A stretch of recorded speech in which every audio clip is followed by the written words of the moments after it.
합니다. 제가 미국에 오면서 제 버킷리스트 중에 하나가 생겼는데요. 그것이 바로 뉴욕 마라톤을 뛰는 것입니다. 제가 좀 살이 좀 쪘다고 목사님이 달리기를 뛰시겠다라고 생각하시는 분들도 있겠지만, 저도 한때는 달리기를 굉장히 좋아하던 사람이었습니다. 제가 어렸을 때는 몸무게가 많이 나가지 않았어요. 대학교 때까지만 해도 제가 58kg였습니다. 그러니까 미국으로 따지면 한 130파운드 정도 되는 거죠. 안 믿으시는 것 같은데요? 그랬습니다, 진짜. 대학교 2학년 때 제가 대만으로 교환학생을 가게 되었는데, 낯선 도시에 가고 또 친구들도 잘 없고 하니까 한국은 할 게 많잖아요. 근데 대만 가니까 뭐 만날 친구들도 없지, 뭐 낯설지. 그러니까 할 게 없으니까 저녁마다 달리기를 뛰었는데, 제가 그때 하루에 8km씩 뛰었습니다. 한 5마일 정도를 매일 뛴 것이죠. 그러니까 그렇게 한 7, 8개월을 뛰니까 달리기가 좀 자신이 생기더라고요. 그리고 교환학생 마치고 제가 군대에 갔는데, 군대 때 체력 검정을 봐야 되잖아요. 근데 제가 1.5km 달리기를 뛰어야 되는데, 1.5km는 한 1마일 정도 되는 거죠. 제가 그때 1.5km를 5분에 뛰었습니다. 잘 안 믿으시는 것 같으신데 저 진짜 그랬다니까요. 이 정도면 정말 꽤 잘 달린 겁니다. 1.5km를 5분에 달렸으면. 왜냐하면 제 주변에 있던 같이 뛴 친구들이 다 체대 출신들이었어요. 비슷하게 있던. 그러니까 제가 그 사이에서도 꽤 잘 달린 거죠. 근데 그러다가 제가 이제 달리기가 아니라 한 번은 마라톤을 좀 해보고 싶다라는 생각이 들었던 계기가 있는데, 바로 지금은 이화여대 교수님이 되신 이지선 님의 이야기를 듣고 제가 그 생각을 품었는데요. 이지선 교수님은 지금부터 한 25년 전, 그러니까 한 2000년이죠. 2000년에 음주운전 차량이 일으킨 칠중추돌 사고로 인해서 전신의 55%의 3도 화상을 입었다고 합니다. 그래서 양손의 손가락의 끝부분을 대부분 다 잃어버렸다고 합니다. 그리고 그야말로 생사를 오가는 고통의 시간들을 보내게 됩니다. 하지만 기나긴 재활의 과정을 잘 이끌어내고 잘 회복하여서 나중에는 보스턴에서 유학 생활을 보내시게 되는데요. 그곳에서 그분이 살던 집 뒤에 이 보스턴 마라톤 코스가 지나갔다고 해요. 매년 수많은 마라토너들이 가쁜 숨을 내쉬면서 이 땀과 열정을 뿜어내는 그 모습을 보면서 나도 언젠가는 그 마라톤에 한번 참여하고 싶다라는 꿈을 품었다고 합니다. 그리고 그 꿈이 현실이 되었는데요. 그녀가 홍보대사로 있던 푸르메 재단에서 뉴욕 마라톤을 후원하게 되면서 마라톤 풀코스를 뛰게 되었는데요. 전신 화상의 흔적으로 인해서 다 몸이 뭉개진 그 몸을 가지고 있었지만, 그러나 누구보다 강한 열정으로 마라톤 풀코스를 완주한 것입니다. 저는 그 이야기를 들으면서 제 마음에도 뭔가 작은 불씨가 생기는 걸 느꼈는데요. 저분도 저렇게 하는데 나도 언젠가 한번 저 마라톤 풀코스 한번 도전해보고 싶다라는 생각을 하고, 아니면 뉴욕으로 저를 보내신다고 하니까, 뉴욕은 또 뉴욕 마라톤이 유명하지 않습니까? 그래서 언젠가 그 길을 한번 달려보면 어떨까 하는 생각을 가졌는데, 현실적으로는 뉴욕 마라톤은 주일에 열리니까 제가 주일 빼먹고 마라톤 뛰러 갈 수는 없으니까 불가능할 거는 같습니다. 하지만 마음속에 그 메시지는 아직도 생생하게 남아있다는 것입니다. 많은 사람들이 몸이 불편하거나 장애가 가진 분들의 이야기를 들으면서 안타까움을 표현할 때가 있는데요. 하지만 우리는 더 깊게 들어가서 그들의 도전과 열정에서 또 큰 감동을 얻을 때가 있습니다. 우리가 잘 알고 있는 헬렌 켈러, 아니면 닉 부이치치, 이런 분들 많이 들어보셨잖아요. 이분들이 도전하고 나아가는 그 길을 보면서 우리는 다시 한 번 더 용기를 배우고 내가 다시 시작할 수 있다는 마음을 새기게 된다는 것이죠. 고통을 이기고 또다시 공부하고 달리고 꿈을 이어가는 그 사람들의 이야기를 통하여서 우리의 멈춘 발걸음이 다시금 이렇게 세워지는 것을 바라보게 된다는 것입니다. 저는 그런 점에서 오늘 본문의 오네시모로라고 하는 이 사람도 우리의 발걸음을 일으켜 세우는 열정의 사람이다라는 생각이 들었습니다. 이 오네시모로라는 이름은 성경에 단 2번밖에 등장하지 않습니다. 우리가 오늘 함께 본 디모데후서 1장과 바울의 마지막 인사가 기록되어 있는 디모데후서 4장에만 잠깐 언급될 뿐인데요. 성경은 그의 삶이 어떻게 진행되고 있는지에서 장황하게 설명하지는 않지만 짧은 기록만으로도 우리는 그가 어떤 믿음에 살아가는 사람이었는지, 어떤 열정을 가지고 있었는지에 대해서 좀 충분히 유추할 수가 있다라고 생각을 하게 됩니다. 성경에 직접적으로 언급은 되고 있지 않지만 오네시모로는 에베소 교회에 일원일 가능성이 굉장히 높습니다. 바로 오늘 본문 18절 말씀 때문인 것인데요. 오늘 18절 말씀을 보면요, 또 그가 에베소에서 많이 봉사한 것을 내가 잘 아느니라 라고 말하고 있습니다. 그러니까 이 말은 즉시 오네시모로가 이 에베소 교회에서 신실하게 섬긴 사람이었다는 것이죠. 또 오늘 이 편지는 디모데후서이죠. 그러니까 이 받는 사람이 디모데인 것이죠. 그러니까 디모데 역시에게도 이 바울이 뭐라고 얘기하냐면 네가 그 사람을 잘 아느니라 라고 얘기한다는 것이죠. 그러니까 디모데는 어떤 사람이었냐? 디모데는 에베소 교회의 목회자였습니다. 그러니까 에베소 교회 목회자에게 네가 잘 아는 오네시모로라고 이야기하는 것은 서로가 굉장히 잘 알고 있는 사이이고 같은 공동체에 속해져 있을 가능성이 굉장히 높고, 그래서 이 교회에서 헌신된 일꾼이었을 것으로 보인다는 것이죠. 이런 면으로 볼 때 우리가 유추해 볼 수 있는 것은 아마 바울이 에베소에 있었던 3년의 사역의 현장 가운데 이 오네시모로가 등장하지 않았을까를 생각해 볼 수 있다는 것입니다.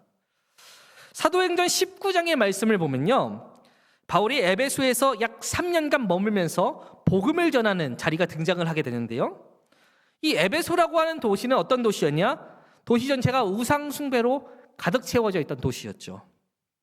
그런데 이 도시에서 오네시모로는 바울의 말씀을 통해 복음을 받아들인 것으로 보이게 됩니다. 그리고 그의 자신의 삶의 자리가 바뀐 것으로 보입니다. 아마 그의 집에 교회가 모임처로 쓰이지 않았을까 생각이 들게 되고요, 바울은 그가 에베소에서 많이 봉사한 것을 네가 잘 아느니라 라고 말하는 것을 볼 때 그는 아마 이 에베소 교회의 든든한 기둥이었던 것으로 보인다는 것이죠. 또한 그의 이름 오네시모로라는 이 뜻은 유익을 주는 자라는 뜻입니다. 그러니까 그는 이 이름처럼 아마 늘 사람들을 섬기고 복음을 위해 헌신했던 사람으로 보인다는 것이죠. 그렇게 바울과 오네시모로는 한동안 함께한 것으로 보입니다. 그러나 사역의 길은 늘 한자리에 머물지는 않죠. 결국 헤어지는 때가 오게 되었고 바울과 오네시모로는 각자 사역의 현장을 따라서 서로 뿔뿔이 흩어지게 되었다는 것입니다. 그리고 시간이 흘러서 바울은 사역을 하다가 체포되어서 투옥되게 되었습니다. 그것은 바로 바울의 2번째 투옥이었습니다. 그런데 이 2번째 투옥은요, 첫 번째 투옥과는 완전히 모습이 달랐다는 것이죠. 첫 번째 바울의 투옥은 어떤 모습이었냐면 가택연금이었습니다. 그러니까 집에 있던 것이죠. 그래서 사람들을 만날 수도 있었고 이 만나는 사람에게 복음을 전할 수도 있었습니다. 그런데 이 2번째 투옥은 그와는 전혀 다른 분위기였다는 것입니다. 이번에는 어두운 지하 감옥, 마메르틴 감옥이라고 하는 그 감옥에 사로잡히게 되었습니다. 그곳은 빛 한 줄기조차 스며들지 않는 아주 축축한 냄새와 습기가 가득한 곳이었는데요, 그런데 그곳에서 더 중요한 점은 무엇이냐? 이번 투옥은 곧 끝날 것 같은 투옥이 아니라 곧 끝이 올 것 같은 투옥이었다는 것입니다. 그를 기다리고 있는 것은 석방이 아니라 사형 선고였다는 것이죠. 바울은 그때의 상황을 표현하면서 오늘 본문에서 이렇게 이야기하고 있는데요, 15절의 말씀인데요, 아시아에 있는 모든 사람이 나를 버린 이를 이 일을 내가 안 하니 그 중에 부겔로와 허모게네도 있느니라. 아시아에 있는 모든 사람이 나를 버렸다 라는 이 한 구절을 통하여서 이 바울이 얼마나 깊은 고독 속에 있었는지를 우리는 살펴볼 수 있게 되는데요. 오래 이어진 선교 여정과 투옥으로 인하여서 바울의 몸은 상당히 많이 약해져 있었습니다. 하지만 그보다 바울을 더 힘들게 한 것이 있는데 그것은 무엇이냐? 바울과 함께하던 많은 이들이 떠나가게 되었다는 것입니다. 여러분, 몸이 힘든 것보다 더 힘든 것이 있다고 하는데 그것은 무엇이냐 하면 바로 외로움이다라고 합니다. 제2차 세계대전 당시에 아우슈비츠 수용소에 있던 정신의학자 빅터 프랭클은 나중에 죽음의 수용소에서라는 책을 쓰면서 이 삶의 기록을 이런 기록을 남기게 되는데요. 가족과 떨어져 홀로 지내던 노인들은 대체로 며칠을 넘기지 못하고 눈을 감는 일이 잦았다는 것입니다. 또한 사랑하는 이를 먼저 보낸 배우자도 얼마 지나지 않아서 그 뒤를 뒤따르는 경우가 적지 않았다는 것이죠. 실제로 여러 연구를 살펴보면요, 60세 이상의 부부가 함께 살다가 아내가 먼저 삶을 떠나게 되면요, 남편이 3년 안에 사망할 위험성이 굉장히 높아진다라고 합니다. 일부 연구에서는 그 수치가 70%에 육박한다고 하는데요. 그래서들 말하는 것이 무엇이냐? 인생에서 소중한 것이 두 가지가 있는데 그것은 건강과 배우자라는 것입니다. 이 둘만 잘 지켜도 80세를 넘겨서 사는데 큰 어려움이 없다는 것입니다. 그만큼 홀로 외롭고 고독하게 지낸다는 것은요, 노년의 생명력을 갉아먹는 아주 무서운 요인이라는 것이죠. 나이가 들수록 사람들이 마지막까지 붙들고 싶어하는 소망이 있다고 하는데요, 그것은 바로 누군가와 함께 있고 싶다는 마음이라고 합니다. 함께 밥을 먹고 함께 이야기를 나누고 함께 예배드리고 싶은 마음인 것이죠. 어떤 분들은 인생 혼자 왔다가 혼자 가는 길이다 라고 말씀하시기도 하지만 외로움이라는 감정은요, 단순히 감정 하나로 끝나지 않을 수도 있다는 것입니다. 외로움은 질병이 되기도 한다는 것이죠. 그래서 그 질병이 우리의 마음을 서서히 약하게 만들고 우리의 마음뿐만 아니라 몸도 약하게 만든다는 것이죠. 근데 문제는 무엇인가요? 바울이 그 외로움의 한복판에 서 있다는 것입니다. 바울 곁에 있었던 수많은 사람들이 하나둘씩 떠나가기 시작하였습니다. 그리고 결국 바울은 나는 혼자다 라고 이야기를 하게 됩니다. 그렇다면 여러분, 바울은 왜 홀로 되었을까요? 물론 여러 가지 이유가 있었겠지만 저는 가장 먼저 생각나는 것은 무엇이냐면 바울의 고집 때문에 그런 것이 아닌가 하는 생각이 들었습니다. 바울이 로마에 투옥하게 된 직접적인 계기는 무엇이냐라고 살펴보면요, 많은 사람들의 만류에도 불구하고 예루살렘으로 갔기 때문인 것이죠. 당시의 예루살렘 교회는요, 굉장히 기근과 박해로 인해서 굉장히 큰 어려움을 겪고 있었습니다. 그 어려움 가운데 이 바울은요, 이방 교회들에게 편지를 보내서 연보를 모아가지고 그것을 내가 예루살렘 교회에 전달하겠다라고 마음을 먹습니다. 그리고 정말로 큰 연보가 모이게 되었고요, 이 바울이 직접 그 연보를 전달하기 위해서 나섭니다. 그래서 유대교회와 이방교회가 한 몸임을 보여주려고 하였는데요, 그런데 문제는 수많은 사람들이 이 길을 막았다는 것이죠. 이 예루살렘에 가는 그 길을 정말로 많은 사람들이 막았다는 것입니다. 때로는 제자들이 막기도 하였고요, 동역자들이 막았습니다. 또한 더 놀라운 것은 이 바울의 그 길을 막는 성령의 예언도 있었다는 것입니다. 사도행전 20장의 말씀을 보면요, 10절부터 12절까지의 이런 기록이 남겨져 있는데요, 여러 날 머물러 있다가 아가보라 하는 한 선지자가 유대로부터 내려와 우리에게 와서 바울의 띠를 가져다가 자기 수족을 잡아매고 말하기를, 성령이 말씀하시되 예루살렘에서 유대인들이 이같이 이 띠를 임자를 결박하여 이방인의 손에 넘겨주리라 하거늘 우리가 그 말을 듣고 그곳 사람들과 더불어 바울에게 예루살렘으로 올라가지 말라 권하였다라고 말하고 있습니다. 그러니까 아가보라고 하는 선지자가 내려와서 예언을 하는데 성령님이 말씀하시기를 이 예루살렘에 있는 유대인들이 이 바울을 묶어다가 이 로마 사람들의 손에 넘겨주었다는 것이죠. 그리하여서 이 바울이 굉장히 큰 공경을 당하게 될 거라는 것입니다. 그러니까 바울의 그곳을 가지 않는 게 좋겠다라면서 반복적으로 권면하고 이 사람들이 말리고 있는 것이죠. 이 당시의 예루살렘은요, 굉장히 믿음도 불안하였고 정치도 불안하였습니다. 로마에 맞서는 그런 움직임이 굉장히 커졌고요. 유대 종교자들은 이 바울과 복음에 대해서 굉장히 적대적인 모습을 보였습니다. 많은 유대인들이 바울을 믿음을 버린 자다라고 손가락질하였고, 그래서 예루살렘은 바울에게 아주 위험한 도시가 되었습니다. 그런데 그런 만류에도 불구하고 바울은 결국 이 예루살렘에 가기로 결정하였다는 것입니다.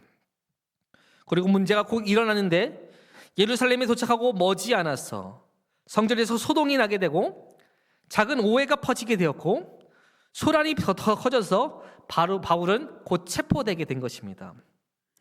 그 일은 재판으로 이어지게 되었고요. 바울은 로마로 보내지게 되었고 결국 투옥되게 된 것입니다. 이 일로 인하여서 바울 본인 자신도 굉장히 큰 어려움을 당하게 되었겠지만 더욱이 바울을 주변에 있는 사람들도 큰 상처를 받은 것이 아닌가 하는 생각을 하게 됩니다. 분명히 성령의 경고가 있었고 함께 일하던 사람들이 여러 번 가지 말라라고 했음에도 불구하고 바울은 그 길을 선택하였다는 것이죠. 가까운 이들은 우리의 말이 무시되었다라고 생각하였을 수 있고 그러면서 서운함이 쌓이게 됐고 또 바울이 그 무서운 곳에 갔다고 하니까 두려움이 커지게 되고 위험이 커지게 되면 사람들은 자연스럽게 거리를 두게 되니까 바울을 향하던 그 발걸음들이 줄게 되면서 결국 바울 곁을 한두 명씩 떠나가게 된 것으로 보이게 됩니다. 하지만 그렇다고 해서 바울이 독단적으로 예루살렘에 갔기 때문에 사람들이 그를 다 버렸다라고 단순하게 이야기할 수는 없을 것입니다. 그 일은 단순히 한 가지 이유로 설명될 수 있는 것이 아니라 다른 이유들도 보이기 때문인 것이죠. 특히 로마의 상황과 교회의 분위기를 보면요, 이 어쩔 수 없이 바울을 떠날 수밖에 없었던 그 상황을 이해하게 된다는 것입니다. 당시 바울이 로마에 투옥되었을 때는 네로 황제의 말기로 보거든요. 저희가 그럼 AD 64년에서 68년 사이로 저희가 추정을 하는데 AD 64년에는요 이 로마에 큰 일이 있었죠. 로마 대화재입니다. 도시의 3분의 2가 불타게 되었습니다. 당시 황제 네로는요 분노한 시민들의 화살을 피하려고 그 책임을 기독교인들에게 전가했는데요. 그때부터 로마 전역에는 박해가 시작되었다는 것입니다. 거리 곳곳마다 신자들이 체포되어서 처형을 당하는 일들이 생기게 되었고 십자가에 매달리는 일들이 생기게 됩니다. 심지어는요 짐승의 가죽옷을 입혀서 사자굴에 던지게 됩니다. 그렇게 잡아먹히라는 것이죠. 그리고 기록에 따르면요 밤이 되면 네로는 자신의 정원에 연회를 여는데 그 연회를 열 때 붙잡힌 그리스도인들 몸에 기름을 붓고 거기에 불을 붙여서 등불로 활용했다라고 기록은 밝히고 있습니다. 이 시기에 바울이 복음을 전했다는 이유로 로마에 체포가 된 것입니다. 그러니까 그의 이름이 로마 정부가 주시하는 위험인물의 리스트에 오르게 된 것이죠. 그러니까 그런 사람과 같이 있다는 것은요 그냥 같이 있다는 그 사실 하나만으로도요 체포와 처형의 위험을 감수해야 되는 것입니다. 그래서 대부분의 사람들은 두려움 때문에 그를 떠나가게 된 것으로 보이게 됩니다. 실제로 디모데후서 6장 14절의 말씀을 보면요 이와 같이 말하고 있는데요 내가 처음 변명할 때에 나와 함께한 자가 하나도 없고 다 나를 버렸으나 그들에게 허물을 돌리지 않기를 원하노라 라고 말하고 있습니다. 내가 처음 변명할 때 나와 함께한 자가 하나도 없었다. 보통 감옥에 갇히게 되면요 재판장에 서야 되는 것이죠. 재판에 서야지 이 사람의 죄가 무엇인지를 판별할 수 있으니까요. 근데 재판에 서게 될 때는 변호사가 동행해야 되지 않겠습니까? 근데 변호사가 없었다는 것이에요. 첫 변론에 그의 곁에는 아무도 있지 않았고 심지어는 변호사조차도 세워지지 않았다라는 것을 의미하는 것입니다. 오히려 말씀을 묵상하다 보면요, 오히려 바울에게 해를 끼친 사람도 존재하는 것으로 보이게 됩니다. 아마 사람들은 겁이 났을 수도 있죠. 붙잡힐까 봐 두려웠을 것입니다. 집과 가족을 지켜야 한다는 걱정이 있었을 수도 있고요. 그래서 만나러 가는 발걸음이 점점 줄어들었을 것이고, 결국에는 바울 곁에 사람들이 하나도 남지 않은 것으로 보이게 된다는 것이죠. 그러나 그때 멀리 에베소에서 이 소식을 들은 한 사람이 있었는데 바로 오네시보로입니다. 이 오네시보로는요, 바울이 감옥에 갇혔다는 말을 듣고 머뭇거리지 않습니다. 모든 위험을 감수하고 길을 나선다는 것이죠. 가족과 교회는 에베소에 남겨두고 그는 복음의 스승 바울을 찾아서 로마로 떠나게 됩니다.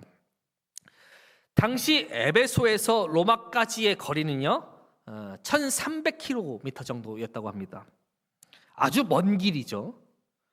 그때 그곳을 가기 위해서는 배와 육로를 통과해야 되는데 짧으면 몇 주, 길면 한 달 이상의 시간이 소요되는 아주 긴 여정이었음에도 불구하고요, 이 오네시모로는 그 길을 가기를 결정한다는 것이죠. 그리고 오네시모로가 로마에 도착했을 때 그리스도인들은 이물이 다 뿔뿔이 흩어져서요, 이 감옥의 위치를 찾을 수가 없었습니다. 심지어는 바울이 실제로 살아있는지조차 알 수가 없었다는 것이죠. 하지만 그럼에도 불구하고 오네시모로는 포기하지 않습니다. 오늘 본문의 바울은 이것에 대해서 이렇게 이야기하고 있는데요, 17절의 말씀인데, 로마에 있을 때 나를 부지런히 찾아와 만났습니다 라고 말하고 있습니다.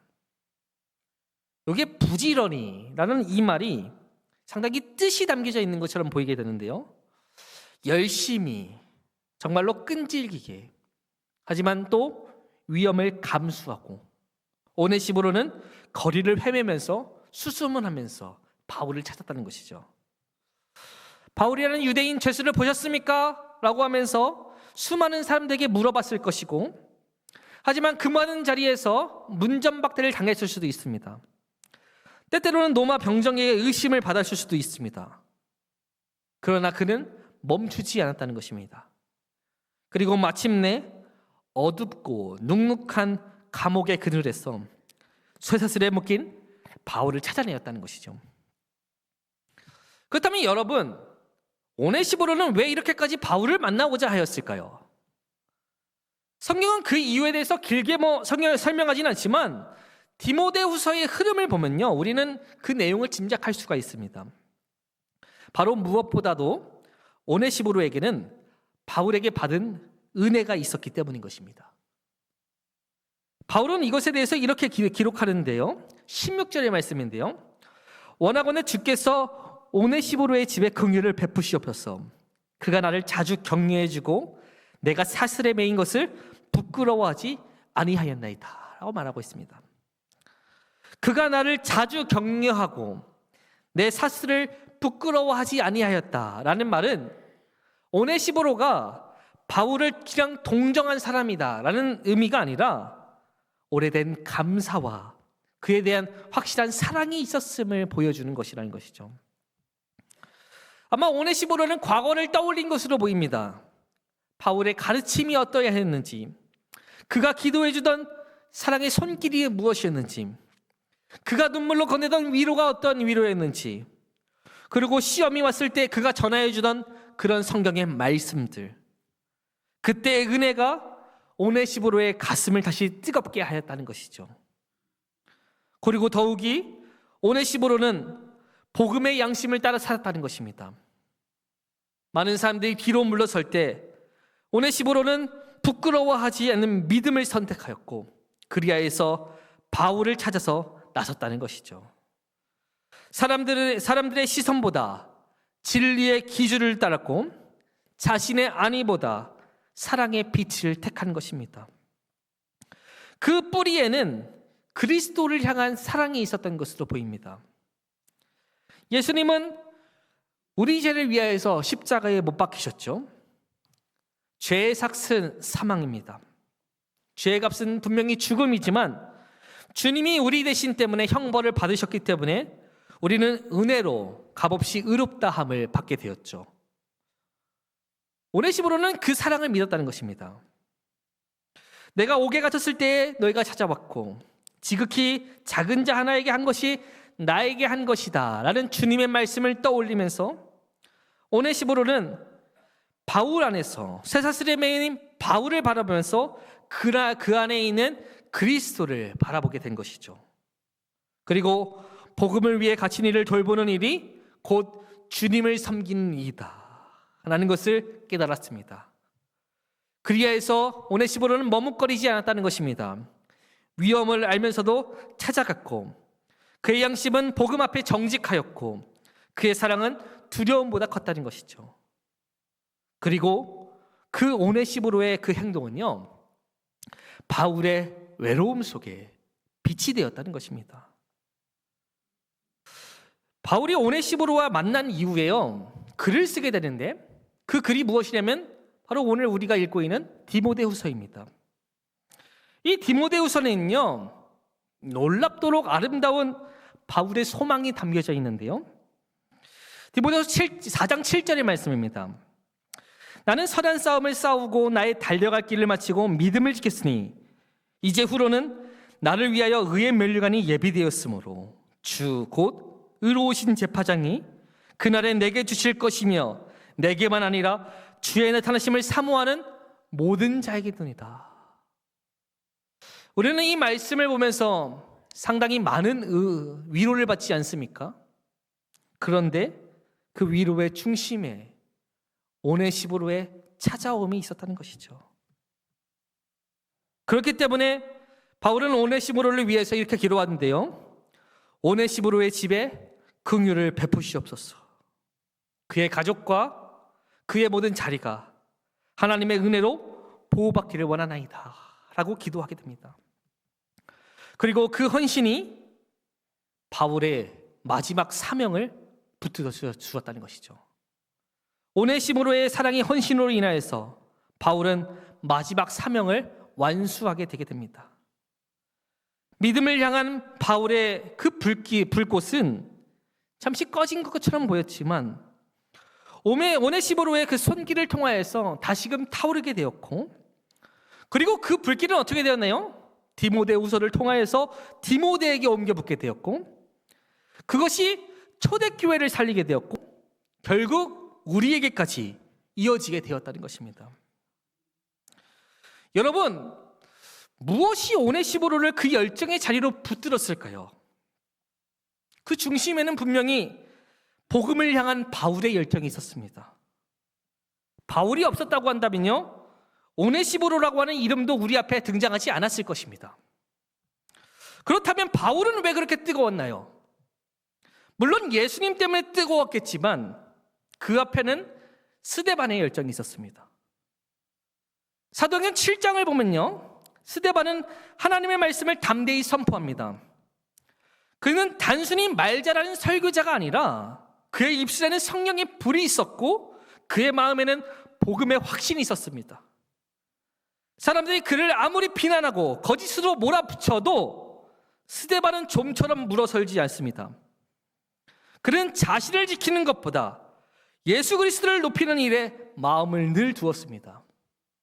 그래서 그의 설교는 단호하였는데 그의 설교인 사도행전 7장 51절의 말씀을 보면요, 목이 곧고 마음과 귀에 할례를 받지 못한 사람들아, 너희도 너희 조상과 같이 항상 성령을 거스르는도다 라고 단호하게 선언하는데, 이 한마디가 예루살렘 종교 권력 전체를 뒤흔들었다는 것입니다.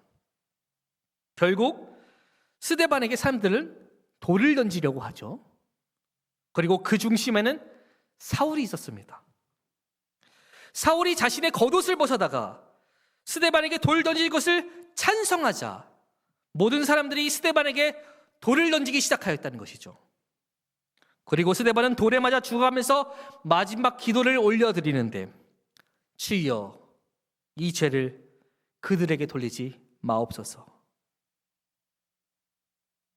그런데 그날 이 스데반의 불이 사울의 가슴에 스며들었다는 것입니다.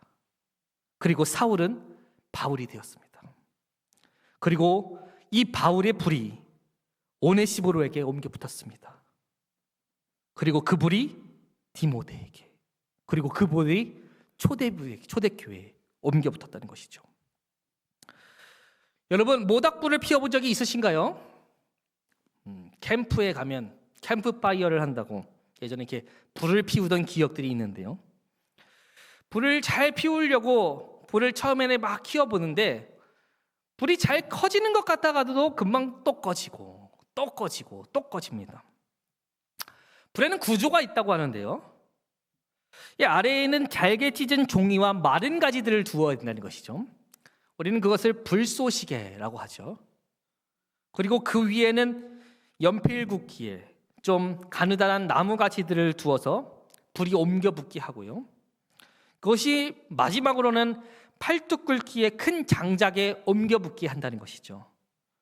그것들을 이제 통풍이 잘 되게, 바람이 좀 드나들 수 있게 길을 만들어주면서 이 불이 붙을 수 있게 해주는데, 그렇게 해서 처음 모닥불이 만들어졌다고 해서 불이 계속해서 유지되는 것은 아니라는 것입니다. 이때 가장 중요한 것은 무엇이냐? 장작이 끊이지 않게 해야 된다는 것이죠. 불길이 약해질 때쯤 장작 하나, 불길이 약해질 때쯤 장작 또 하나, 약해질 때쯤 장작 또 하나를 집어넣으면서 이렇게 지속적으로 공급을 해줘야지 불길이 끊기지 않는다는 것입니다. 핵심은 간단한데요.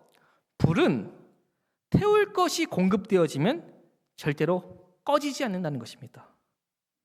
불씨가 옆 장작에 옮겨 붙으면요, 모닥불은 아무리 밤이 깊어도요 계속해서 끊임없이 따뜻하게 타오른다는 것이죠. 여러분, 그런데 오늘 우리의 불은 어디에 있습니까? 우리의 신앙의 불은 어디에 있습니까? 불은 스스로 타지 않습니다. 불은 옮겨 붙을 때만 살아납니다. 하나의 불씨가 다른 장작으로 옮겨 붙을 때 작은 불이 큰 불이 되게 되고 어두움을 밝히는 불길이 되게 된다는 것이죠. 스데반의 불이 바울에게 옮겨 붙었습니다. 그가 돌에 맞아 죽어가는 순간에도 복음의 불은 그렇기 때문에 꺼지지 않았습니다. 그 불은 사울의 마음속에서 깊이 타올라 그를 바울로 만들었습니다. 그리고 그 바울의 불이 꺼질 때쯤 오네시모로에게 옮겨 붙었습니다. 그리고 그 오네시모로에게 옮겨 붙은 그 불은 어떻게 되었나요? 쇠사슬에 묶인 사도를 찾아가게 만들었습니다. 그 오네시모로에게 있었던 그 불은 두려움을 넘어선 믿음의 불길이었기 때문인 것입니다. 그리고 오네시모로에게 옮겨간 그 불은 다시금 바울을 회복시켰고 바울의 가슴에 있었던 그 복음의 불이 더 타오르게끔 하였다는 것이죠. 그리고 그 불이 타오르자 디모데에게 마지막 권면을 기록하게 되었고, 그 두려움 속에서 움츠려든 교회는 디모데에게 있었던 권면을 통하여서 다시금 하나로 뭉치게 되었습니다. 그 불이 한 사람의 마음을 데우면서 나아갔지만 흔들리던 교회에 용기를 불어넣게 되었고, 결국 그 불은 오늘날 우리에게 가운데 옮겨 붙어서 우리를 태우게 되게 되었다는 것입니다. 그리스도의 복음이 우리를 살렸고 그 사랑이 우리의 심령에 불을 붙였다는 것입니다. 그렇다면 여러분, 이제 이 불은 멈추지 않아야 한다는 것입니다. 우리의 자녀들에게, 다음 세대에게, 또 우리에게, 이웃에게 옮겨 붙어야 한다는 것이죠. 여러분, 우리가 그 통로가 되어야 될 줄을 믿습니다. 꺼져가는 세상 속에서 믿음의 불을 전하고 사랑의 불로 가정을 세우고 복음의 불로 교회를 세워나가야 한다는 것이죠. 여러분, 불은 옮겨 붙을 때 꺼지지 않는다는 것입니다. 그러므로 오늘 우리가 주님께 받은 그 불이 다른 이에게 옮겨 붙어서 살아가는 그 존재가 되어지기를 바라겠습니다. 우리 안에 있는 이 불이 그저 우리 안에만 있다가 꺼지는 그런 불이 아니라 세상을 밝히는 하나님의 불길을 되기를 소망하겠습니다. 그리고 그 중심에 우리 만백성 교회가 있기를 소망합니다. 그것을 위해서 우리가 해야 될 것은 무엇인가요? 그 불을 전달하는 것입니다. 그 불이 끊어지지 않을 수 있도록 내 주변에 있는 많은 자들에게, 우리의 이웃에게, 다음 세대에게, 우리의 자녀들에게 열방을 향하여서 우리는 이 불길을 전할 수 있어야 할 것입니다. 그렇게 될 때 우리의 이 그리스도에 향하는 우리의 그 불길은 꺼지지 않고 우리는 믿음의 불을 향하여서 더욱더 다른 박질하여서 나아갈 수 있게 될 것이라는 것입니다. 오늘 이 불을 품는 우리의 소망이 우리의 자리 가운데 가득하기를 바라겠습니다. 그리고 이 불을 우리의 주변에 전달하면서 나아가시는 여러분들의 사랑, 삶의 자리가 되기를 축원하겠습니다. 그렇게 될 때 우리의 삶은 주님의 능력으로 인하여서 더욱더 충만해지게 될 것입니다. 오늘도 이 말씀을 통해서 나아가는 여러분의 삶의 자리가 복음의 불을 들고 담대하게 나아가는 삶의 자리가 되기를 간절히 축원하겠습니다. 이 시간 우리 찬양하면서 나아가